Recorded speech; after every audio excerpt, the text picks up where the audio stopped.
welcome to India Business Report. I'm Delnaz Irani in Mumbai.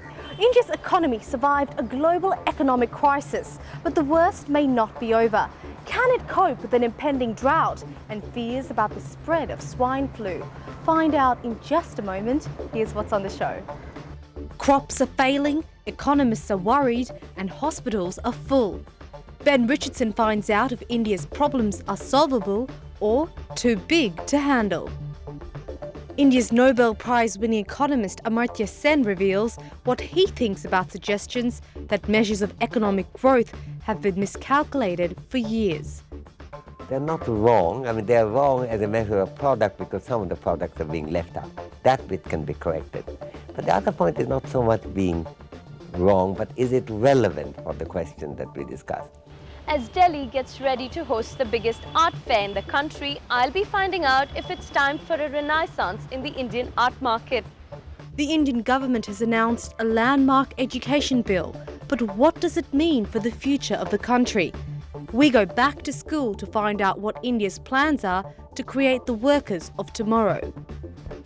From fat to fit, that's what many Indians are aiming for. From Mumbai, I'll be reporting on the fitness industry as it looks to cash in on this new craze. This, believe it or not, is supposed to be the Indian monsoon. Almost halfway into the monsoon season, and rainfall has been far from normal. In fact, some say it's the worst it's been in almost 5 years. Several parts of the country have already been declared drought-stricken, and there are fears the situation could get worse. Ben Richardson has been talking to the experts to find out what we can expect and what the impact will be on the economy and the markets. A month ago, India's future had looked bright and clear.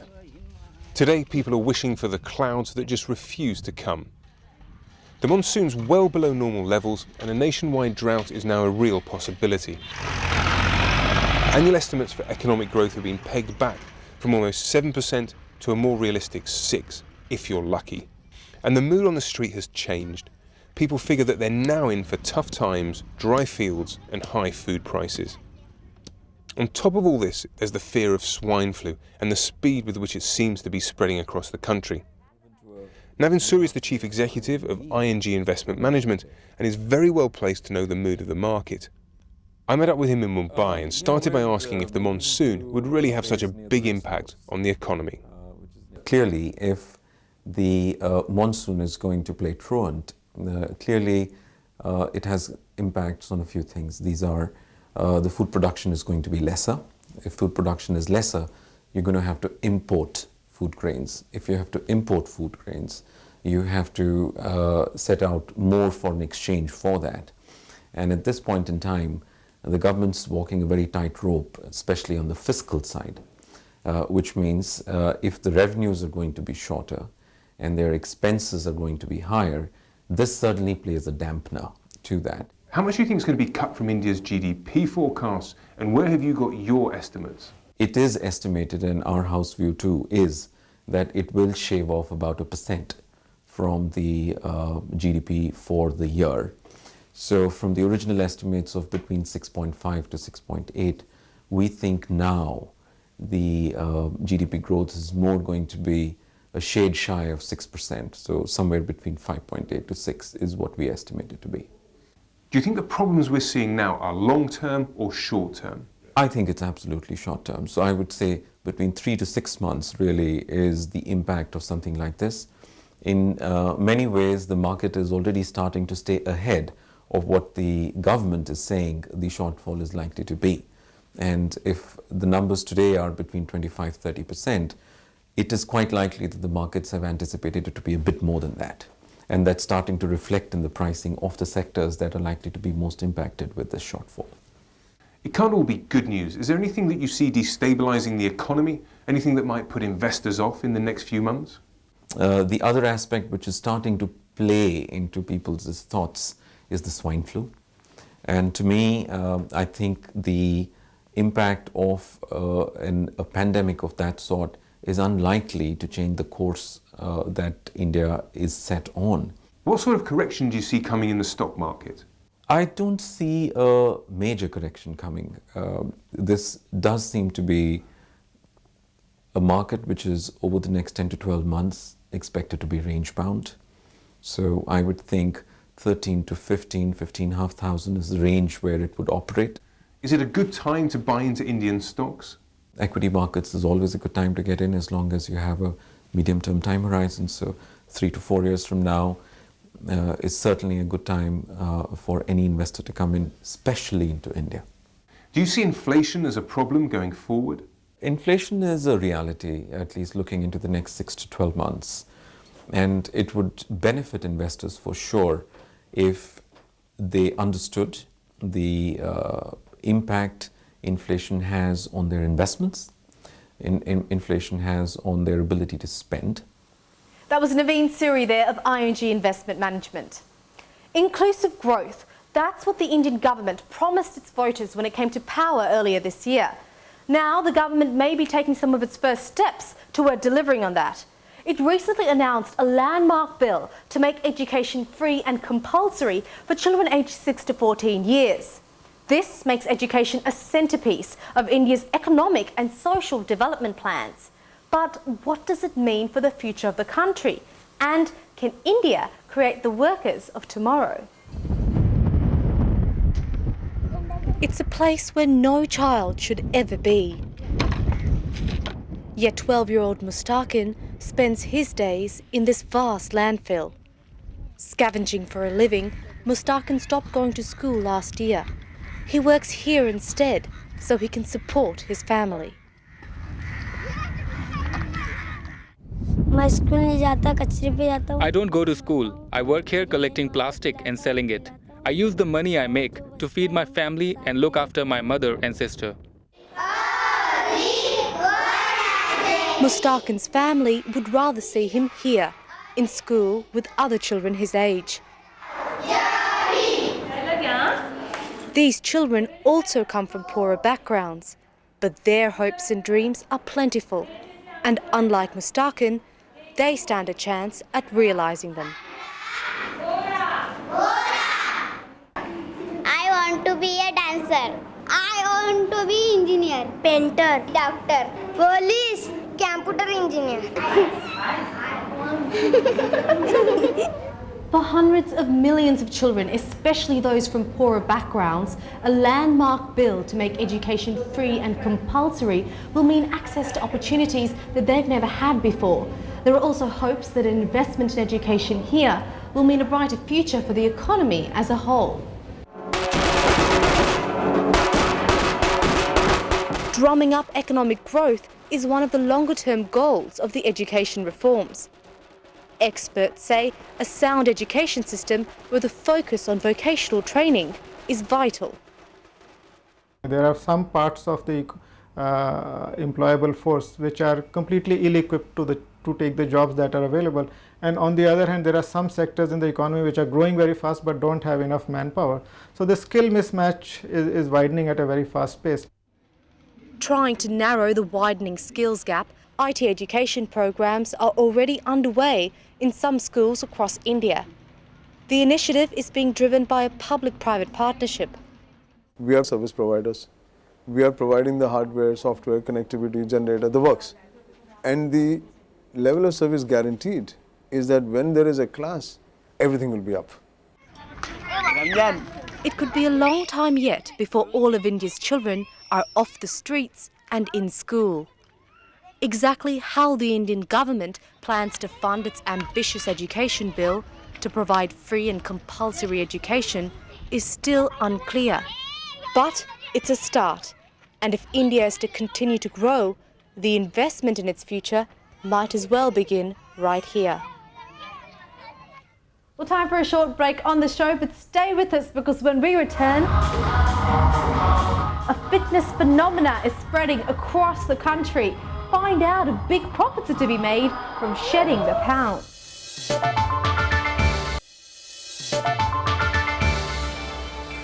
Welcome back. You're watching India Business Report with me, Dalnazi Rani. With India's economic boom came a surge in demand for local artwork. But when the economic crisis hit, demand slumped. As artists had to rethink their prices, so did businesses and galleries. Now next week, galleries from US, Europe and Asia will all be here looking for better times. As New Delhi gets ready to host the country's biggest art show, Shilpa Kannan asks if the boom times are back for the art industry. That is the important thing in these businesses. These days, the conversation around tea at the Chadda household is about where they should put their hard-earned money, This is how the emerging artists have to be supported. or on whom the money should be spent, whether it's a young Delhi artist or maybe a modern sculpture from the East. Almost every inch of their large South Delhi home is covered with art. Chandar Chadda's family are not traditional art lovers, but have been real estate investors for generations. But now, with the downturn affecting both the stocks and property markets, they're looking at alternative markets to park their money. If an artist today is selling a painting for 1 lakh of rupees, which is $2,000, there is no way with the prices going up, his bare cost of making that painting will be 30%, 40% more in another 2 years. So you have an advantage. You have invested in that product and you are going to get the advantage of it. With art prices collapsing, many small galleries have had to shut down, unable to cope with the high real estate prices and the unpredictability in the market. But this was almost a welcome slump for many here who say the prices had reached levels which were not sustainable. Now most galleries are advising their clients that this could be the bottom of the market and it may be time to start buying again. The beauty is to be able to... So looking for the best bargains, many investors are taking professional help. Thick layering of acrylic on top. So, but you'll see. Financial company Religare offers art advisory services and Mukesh Panikar is the head of the initiative. This is a relatively new trend here where until a few years ago, the main buyers of contemporary art were Indians living outside the country. Mukesh Panikar says it's important to bring in more investment into Indian art.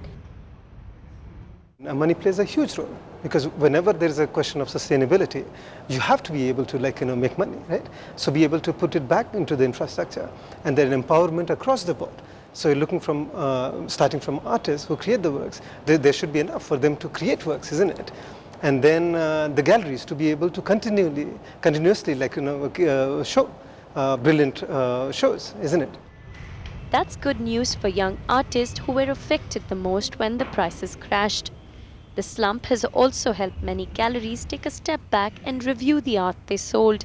More importantly, art has become more affordable, bringing in more buyers into the galleries. Ashok Vajpayee is the chairman of the Lalit Kala Academy or the National Academy of Arts. He says the downturn hasn't been a bad thing for the art world. Even the non-art loving investors must have learned that art is a more enduring investment. That if you invest in art, the likelihood that you are not going to lose. You see, in other sectors of investment, your money will disappear. In this case, the work of art will remain. So then it's not going to disappear in thin air as the other paper money or whatever that business is. So this is a very positive factor. I think the art market is picking up again. The price bubble has burst and investors are no longer scared to come in. And Indian art has finally arrived in its role as a financial asset class. But whether their brush with art will keep these new spenders invested even beyond the downturn is something that remains to be seen. That was Shilpa Kannan there with that report. Well, it's not every day that a Nobel Prize-winning economist is asked to rethink the way he does business. But that's exactly what's happened to Amartya Sen, one of India's most famous economists. French President Nicolas Sarkozy has asked him to recalculate GDP, only this time to take into account the welfare of workers and the value of what they produce. Charanjit Leel caught up with the Nobel Prize-winning economist in Singapore and began by asking him if nations, including India, have got it wrong in basing their growth on the traditional model of GDP. They're not wrong. I mean, they're wrong as a measure of product because some of the products are being left out. That bit can be corrected.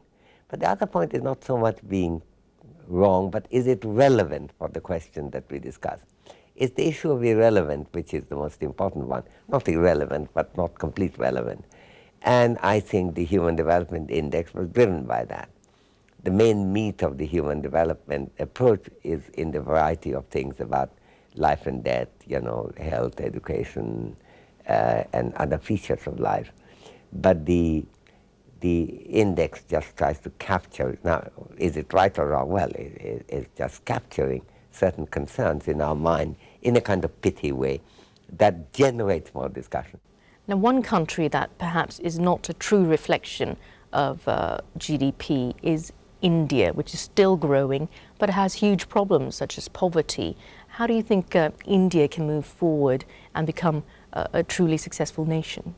One of the great things about GDP growth that it generates a lot of public resources, and some of it has been channeled into resources areas which I think had been badly neglected in the past, particularly elementary education and basic health care. And I think there's more need for application on that. It's part of the political process, of course.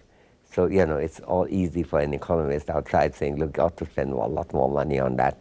But it depends on whether, in terms of the party politics, parliamentary discussions, whether that's possible or not. We know there's a great deal of poverty still. What can India do to get it right? It's a question of whether it's reducing it sufficiently fast, given its economic prospects. I think it's the credit of India, and of course China even more, that it has continued to have economic growth. Part of the reason, as we were discussing earlier, all these deregulation didn't take place in these countries, so that they were not vulnerable in the way the US and European economies were. And I think China and India are reaping the benefit of not having taken the advice that some of the earlier reform of the IMF, for example, might have suggested.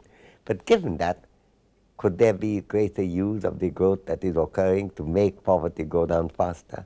I think the answer is yes, and the political process should demand it. That was Charanjit Lal there talking to Amartya Sen. Size zero, it's becoming a national obsession. People all over the country are longing for the body beautiful. Young and old are stepping up, dancing about, and even lifting weights to fight the flab. So who's cashing in on this new fitness craze? Supriya Menon finds out from Mumbai. 32-year-old Deepa Mendiratha believes in sweating it out. She's trying to lose weight while having fun at the same time. And for that, she's joined these Bollybics classes at a suburban dance studio. It's a tough routine that lasts for over an hour. But looking at the results that it got her, Mendiratha's definitely not complaining.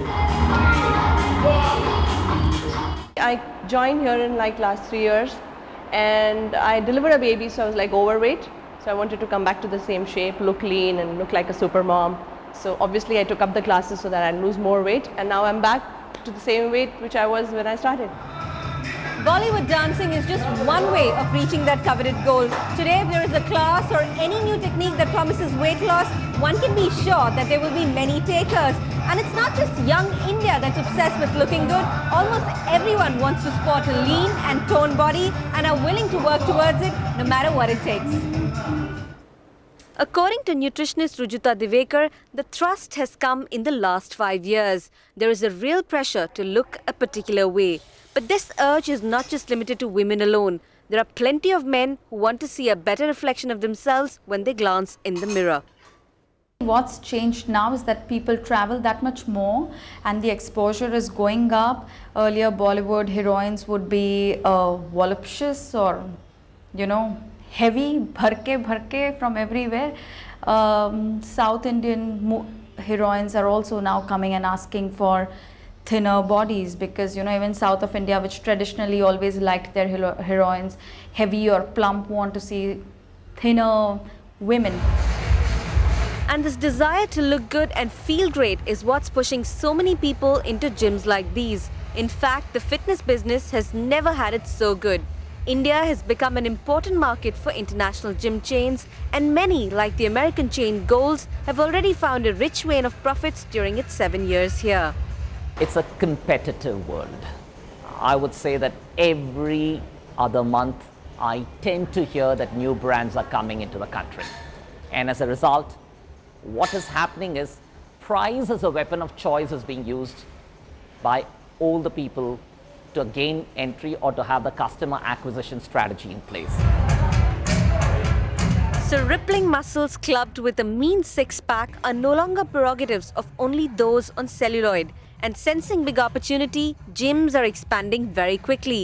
But even then, penetration levels are still pretty low, a reason why the market is growing so rapidly.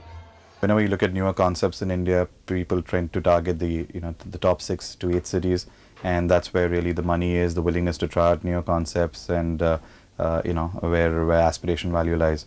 So they're pretty much the market that gyms and slimming centers would initially look at before they move into a second phase of growth. From bumping and grinding in dance studios to pumping iron in swanky gyms, the goal is the same. Look like $1 million and feel like $1 million. And fitness chains have realized that there's money to be made helping Indians get their dream figures. That's why today it's all about the good, the bad and the sweaty. That was Supriya Menon there with that report. Well, with that, it's a wrap on this week's edition of the show. But do join us again next weekend when we will be asking if the era of cheap food is over and if Indians need to get used to spending more on other services as well. In the meantime, if you have any questions or would just like to get in touch with us, send us an email at asiabiz@bbc.co.uk. From all the team here at India Business Report, thanks so much for your company. Have a great week, do some great business.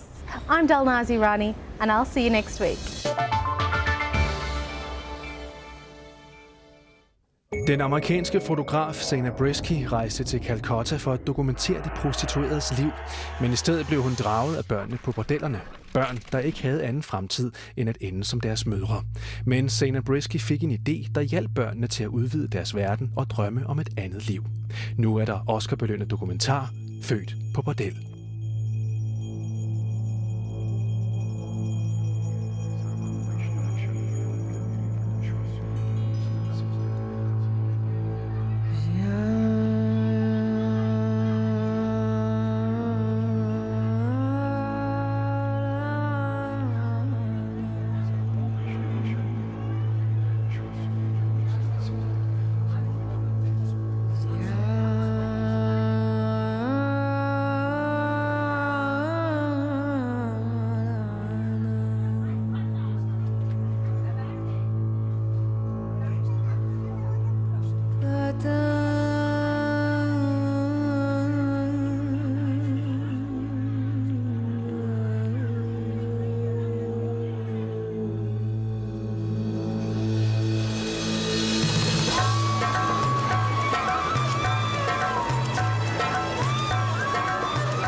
আমাদের বাড়িতে যারা ঢোকে তারা খারাপ লোক।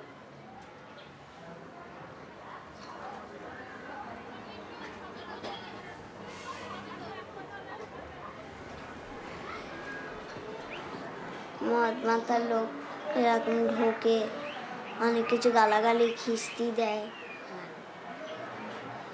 বলে তুই কি লাইনে নামবি এরকম বলেছে, বলে দুদিন পরে এরকম গালাগালি দিয়েছে আমাকে।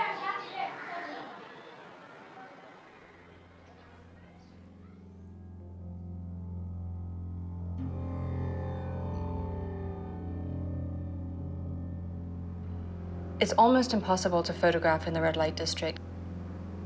Everyone is terrified of the camera. They're frightened of being found out. Everything's illegal. It's a whole separate society within itself. I mean, you just walk down that one lane and it's another world. I knew I couldn't do it as a visitor. I wanted to stay with them, live with them, and understand their lives.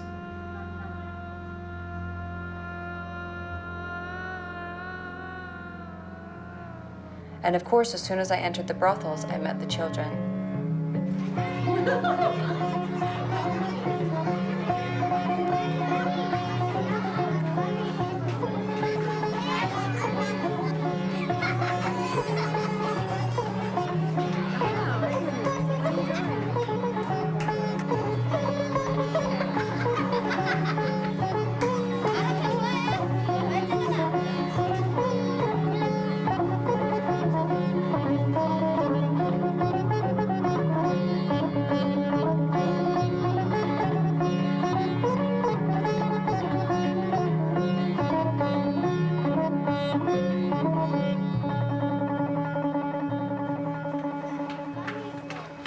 The brothels are filled with children. They're everywhere.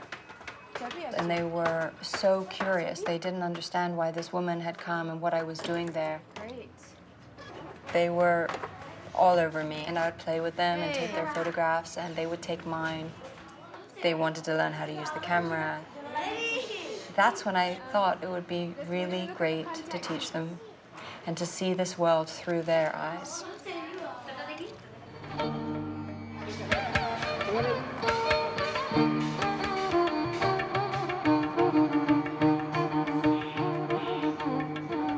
আমাদের ক্লাসে কোচি এমনি ঠান্ডা, কিন্তু ওকে যে রাগাতো কোচি সবসময় হাসতো।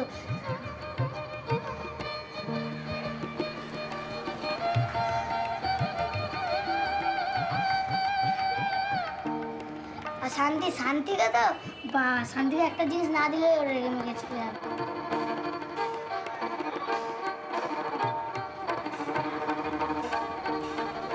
অভিজিৎকে এমনি ভালো লাগে, কিন্তু ওকে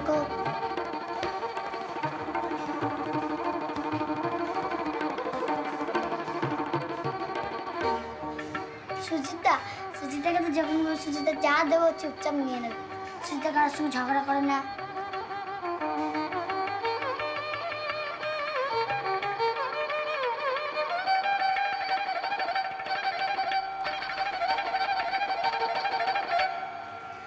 খাঁচায় তাহলে মানে বলে মারে, তো একবার মানে কিছু করে না।